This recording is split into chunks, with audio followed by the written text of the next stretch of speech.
Coming up on this week's edition of the Stony Brook News. What is Amazon Day? Do you live in the most boring town of New York? Are we being fair about hair? And will Stony Brook finally get its fun? All that and more on this week's edition of Stony Brook News.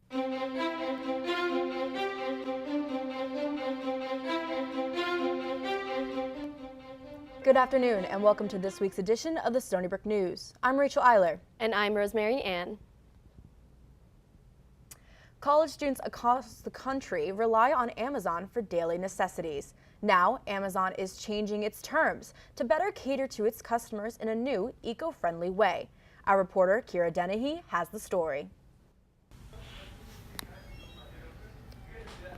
Amazon is omnipresent, especially in the lives of college students who can't get off campus and need to get stuff cheaply and quickly. I use Amazon about 4 to 5 times a month, and sometimes it goes up to 8, and it depends on what I'm shopping, but yeah, I use it a lot. Now, the big company with the smiley boxes are making things easier than ever before. Introducing Amazon Day, a feature that allows Prime members to pick a day on which all of their orders for a whole week can be delivered at once. The rationale? A new level of delivery, convenience, and predictability. Not only does this reduce the company's carbon footprint by minimizing the amount of cardboard used, but it also reduces the amount of gas that trucks burn for small deliveries multiple times a week. Now, ideally, if the customer chooses, everything is consolidated in a one-time-a-week delivery. So I think it helps because it helps reduce waste. Everything is packaged into big boxes instead of having like 5 small packages. That helps reduce plastic and also helps with the environment. If the trucks only have to deliver it like once a week compared to every other day if you're ordering packages all the time. In addition to benefiting the environment, being able to choose when you get your shipments and scheduling them to specific times when you're home will eliminate the risk of people stealing packages off your doorstep, aka porch pirates. Upon checking out, users will be asked to choose an Amazon Day, a day when all of their orders for the week will be delivered. Just make sure that you've ordered your items 2 days before your Amazon Day in order to receive everything. Amazon says that the Amazon Day feature will be available immediately for US-based Amazon Prime members. For Stony Brook News, I'm Kira Dennehy. It has been 12 years since the first person was cured of HIV, the disease that causes AIDS. In a newly reported case this week, a second person has been cured. Researchers are now labeling this patient under long-term remission status. Details leading up to the cure are set to be published this week in the science journal Nature. Travel just 1 hour west of the Stony Brook campus and you might stumble upon the most boring town in New York State. Best Life Online, a national lifestyle magazine, just named Bayville the most boring town around. Our reporter, Jonnathan Pulla, has more on this. Long Island is deemed as a boring place to live, despite being surrounded by vast, beautiful beaches. But is it? Is life on the island pretty much dead? I guess it depends on the season. Overall, Long Island seems to be inactive during the winter. Relatively, I think Long Island's pretty boring, especially if you don't have a car. I think Long Island's getting really boring. I'm from Hampton Bays and everything is closing and dying down. It's kind of boring. Not kind of boring, actually it's really boring. Well, according to the patch, Bayville is the most boring town in New York State. I tend to disagree. I think probably the most boring state in city within the state has to be my hometown, Franklin Square. I personally don't really know where it is, but I assume it's practically just all houses. I've never even heard of that town. Where do I sign? Like, I agree on that, dude. It's boring. Have you been there? There's nothing to do. Having a population of only 6,752 people with a median age of 47.6 granted the village that is seated on the Long Island Sound the designation of a boring place. So I decided to visit them and ask some of its residents about their thoughts. So I don't know where they got that from. Maybe they need to come down here instead of looking at, oh, you only have so many restaurants or this and that. You didn't do your journalistic business. Others, like Ellen LaVate, highlight Bayville's low crime rate, which is 77% lower than the national average. I think it's peaceful. Could be fun at times. I don't find it boring. I don't. I think that's probably a matter of opinion. It is hard to think that a coastal place can be considered boring, especially when Long Island is a favorite destination during the summer season. This is why some residents believe the magazine is wrong when it says the village of Bayville is boring. or by calling it a town. But there are some others who actually agree. During this time, it's like when it's like boring. So I can see why they're saying it's boring, because there's not much to do in the winter time. I would say it's accurate. I haven't been in all of the towns in New York, but I don't really like Bayville that much. I feel like we don't have anything to do here. But Bayville is not alone. Back in 2016, the website areavibes.com classified the towns of East Hills and Kings Point amongst the 10 most boring small towns in America. Reporting from Bayville, New York, for Stony Brook News, I'm Jonnathan Pulla. Over the weekend, a flight from Istanbul to JFK experienced extreme turbulence, injuring more than 30 passengers. But even worse, an Ethiopian airline flight crashed shortly after takeoff yesterday, killing all 157 people on board. Well, with students soon to be flying out for spring break vacations, let's take a look at our forecast for the coming week. Justin Bettenhauser has the latest. Justin? Thank you, Rosemary. As you can see out here in the Academic Mall, it is bright sunny skies outside. Now going into our hourly forecast, the weather will remain clear all day today. Now into our 7-day forecast. It will be partly cloudy Tuesday and Wednesday. Thursday night going into Friday, we will see rain, but just in time for the start of spring break, the weather will clear up. That is it for the weather. Back to you guys. New York City is now banning hair discrimination. This protects minorities. It recognizes as legitimate ethnic hair trends in workplaces and schools. Reporter Jasmine Ganaishlal has the story.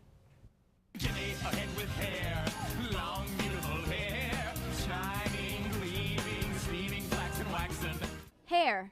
It's been a sensitive barometer of culture wars since the 1960s, and now New York City has joined the movement to stop targeting people based on their hair. It's something that we're born with, like the kinky hair, the types of hair that we do. And so it's hard for me to understand why people would want to discriminate against something that we're born naturally with and something that we're embracing. Guidelines released by the city's Commission on Human Rights will now consider the harassment of people based on their hair as racial discrimination. And that's nothing new. The reason for it, you might say, is like a new awareness among black people that their own natural appearance, physical appearance is beautiful and it's pleasing to them. For so many years, we were told that only white people were beautiful. Only straight hair, light eyes, light skin was beautiful. The commission explained that bans or restrictions on natural hair or hairstyles associated with black people are often rooted in white standards of appearance and perpetuate racist stereotype that black hairstyles are unprofessional. Long hairs may benefit, however, given recent events like the wrestler that was forced to cut off his dreadlocks. This law is linked directly to African Americans. Other ethnicities, like their hair is straight, they're allowed to walk around with their natural hair, that's their natural hair. But then if it comes to black women, it's not the same, which is an issue. 51 years after James Brown sang it out loud in his hit song, New York City guidelines guarantee the expression of black pride through hair. If you're harassed in any public space because of your hair, the guilty party will now be faced with a fine up to $250,000. For Stony Brook News, I'm Jasmine Ganaishlal. Now, I know it's pretty crazy with midterms coming up and it's really busy on the weekends, but how was your weekend? Well, Rachel, I can tell you this much. I had a better time than the Seawolves did. But let's turn it over to our sports reporter, Nikolas Donadic, to hear more. Nick? Thanks, Rosemary. And you're not lying. It wasn't the best weekend for most of our SBU teams. So how about we get started off campus? Star wide receiver Antonio Brown finally had his trade request granted this weekend. On Friday, it appeared all but certain that the Mercurial Steelers wideout was bound for Buffalo, but after negotiations fell through, it was the Oakland Raiders who swept in to acquire him. The new team came with a new contract, which made Brown the highest paid wideout in the NFL. Spring training is well underway, but the biggest news of the week for the New York Yankees was who didn't take the field. Ace pitcher Luis Severino was pulled from his first scheduled start last week with shoulder inflammation and will not resume throwing for at least the next 2 weeks. This means that the young fireballer will start the season on the shelf, and Masahiro Tanaka will fill in on opening day. But it wasn't all bad news for the Bronx Bombers, as former third baseman Alex Rodriguez announced his engagement to longtime girlfriend and Bronx native Jennifer Lopez on Saturday. It's too soon to tell when the Bronx's first couple will officially tie the knot, but it is sure to be quite the star-studded affair. Back on campus, the biggest event of the weekend was the men's basketball playoff matchup with Binghamton. In true Stony Brook fashion, the squad got off to a rough start and fell behind by as much as 24. A gritty second-half performance saw SBU claw its way back, with the Bearcats' lead dropping to as low as 3 due to a stretch of poor free throw shooting. Although it is this sequence, with under a minute left and Bing up just 4, that will replay in the minds of fans all off-season long. Everson Davis stepped to the line for his second of 2 free throws and bricked it. The Seawolves pushed the ball down court, trying to make it a one-possession game. They worked the ball around, looking for a smart shot, and eventually swung to the far corner into the hands of senior Jerron Cornish, who saw a lane and took it. He crashed into Caleb Stewart as he nailed the layup through the contact, and the arena burst into cheers, only to have their hopes dashed when, after a lengthy review, the officials reversed the call, calling a charge on Cornish. SBU went on to lose 78-72. The women's lacrosse team was on the road against 8th-ranked Princeton on Saturday. The Seawolves fell behind early but found themselves leading 14-10 with just 14 to go. Although, much like last week, the Seawolves couldn't withstand a late offensive barrage and lost 15-14. The last time the women's lacrosse team lost 3 regular season games was way back in 2016. That team also began 2-3 before peeling off a 15-game winning streak. One can only hope that this team has a similar run in them. Yesterday, after the men's tough loss, the women's basketball team took on Hartford in the semifinals of the America East Tournament. SBU got off to a solid start and led for much of the game, only to fall behind midway through the 4th and fall 64-59. SBU's Batman and Robin of Shania Shorty Johnson and Jarrell Matthews are both seniors, which means that this loss signals the end of their run as Seawolves, and while both left their mark on SBU and on the record books, it's still a tough pill to swallow. The bright side of this one is that the weekend was so bad, the next one can only be better. That's all for sports. Back to you. This week, a federal judge sentenced Paul Manafort, President Trump's former campaign chairman, to 47 months in prison for a decade-long, multi-million-dollar fraud scheme. This is lenient compared with the 19 to 24 recommended years under sentencing guidelines. You know, sometimes Seawolves do consider 4 years on campus as its own lifetime sentence.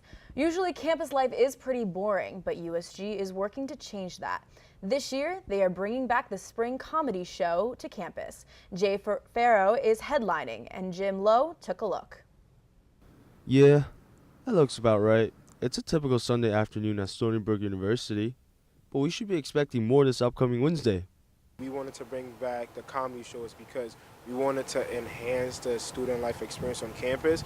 So this semester, you know, we typically have our spring semester events, which are Brookfest, Roth the God, and Senior Bowl. So we felt like it would be appropriate to add, you know, one more just to give students the opportunity to explore new things. Less than a week before the show, the Students' Activities Office sent out a mass email informing the campus community that students would be able to get tickets free of charge. Everybody in college are broke because, you know, we have to pay for textbooks and stuff like that. So having a free comedy show, more people will attend, more people will interact. You know, it should help bring more life to this university. Jay Farrow, a former Saturday Night Live cast member and a longtime stand-up comic, will be hosting the 2019 comedy show here at Stony Brook University. Yeah, I was actually really excited to hear about the comedy show, and especially when I found out it was Jay Farrow that was coming here, because I've watched his work on SNL, and I really loved his Stephen A. Smith impression on SNL. Only one man should be holding the basketball. It's good to see that they've got some real talent coming down to Stony Brook. Last semester, USG canceled the Back to the Brook concert. The abrupt move generated a strong student backlash against USG leadership. Overall, we're just trying to create a better, more engaging campus community and create a better time for all students here. So large-scale programming that could entertain thousands of students is something that we really look forward to. It's been a while since laughter ran through this auditorium. I've already got my ticket for the comedy show, but if you're interested, tickets are still free and available at the SAC ticket office until Wednesday at 5 p.m. For Stony Brook News, I'm Jim Lowe. That's all we have for this week's edition of the Stony Brook News. Thanks for watching. I'm Rosemary Ann. And I'm Rachel Eiler. Have a great day, Seawolves, and an even better spring break.